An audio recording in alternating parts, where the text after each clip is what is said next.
এটা কি বলো তো? লোটে মাছ। লোটে মাছে হলুদ আর নুন মাখিয়ে রেখেছি। এই যে আদা রসুন পেঁয়াজ জিরে বাটা সব, সাথে একটু আলু দিয়ে ভাজা কমপ্লিট হয়ে গেছে।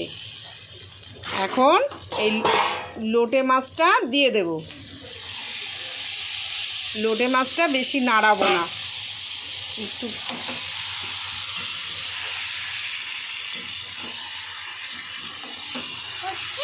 হচ্ছে। এটা কে খাবে? এটা আমি খাবো।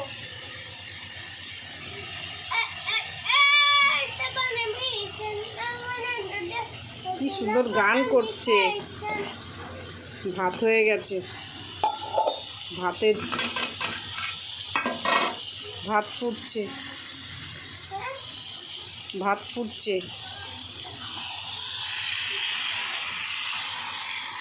লোটে মাছটা বেশি নাড়ালে ভেঙে যাবে, খুব সাবধানে নাড়াতে হয়। আমি আবার একটু মাখা মাখা ঝোল করব।